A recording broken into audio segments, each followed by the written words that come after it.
ઉમરાળા તાલુકા પંચાયતના પ્રમુખ અને ઉપપ્રમુખ સહિતના હોદ્દેદારોની વરણી કરાઈ। ઉમરાળા તાલુકા પંચાયત ભારતીય જનતા પાર્ટીએ શાસન સંભાળ્યું છે, ત્યારે ભારતીય જનતા પાર્ટી દ્વારા પ્રમુખ તરીકે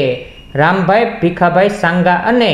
ઉપપ્રમુખ તરીકે અવલબેન રાઘુભાઈ વાઘેલાને જાહેર કર્યા હતા। બાદ કારોબારી ચેરમેન તરીકે ધર્મવીરસિંહ ગોહિલ અને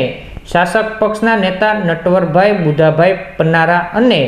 દંડક તરીકે કૈલાસબેન ટાકની નિમણૂક કરવામાં આવતા ઉપસ્થિત સર્વોએ મીઠા મોઢા કરાવી શુભેચ્છાઓ પાઠવી હતી।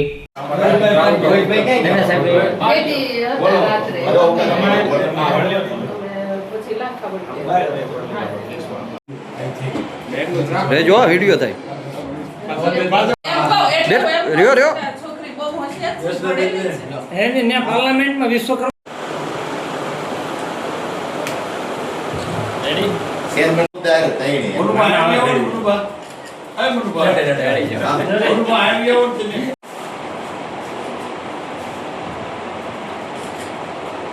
હા બોલે હવે લઈ લો કોઈ આગ પાસે ઓપન પર કે બોલી રાખી અશોકભાઈ હા આવી જવાય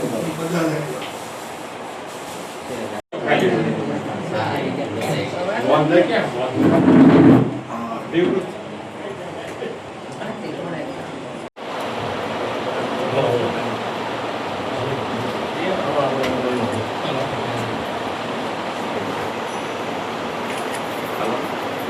તમે પ્રમુખ શ્રી પહેલા આવી ગયો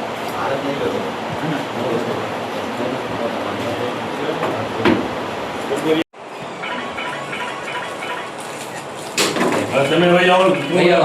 હાલો હાલો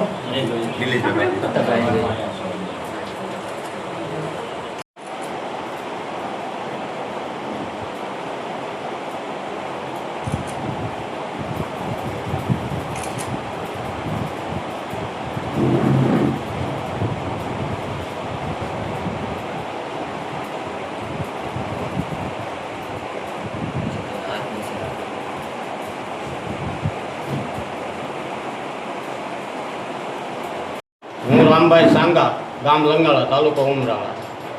આજ રોજ તાલુકા પંચાયત દ્વારા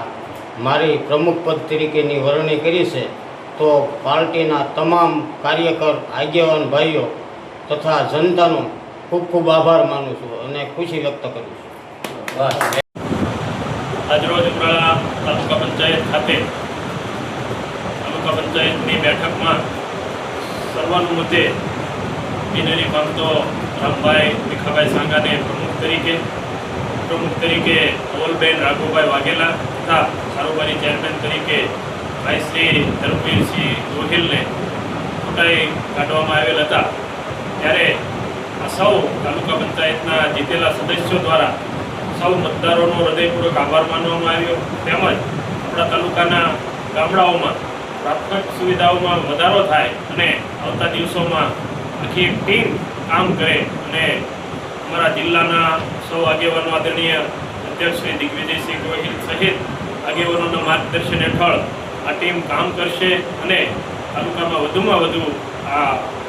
પડતર જે બાકીના પ્રશ્નો હોય એ પૂરા થાય અને વધુમાં વધુ આપણો તાલુકો પણ વિકાસમાં વેગવંતો બને એવી સૌ ભેગા મળી અને સૌ પ્રયાસો કરી।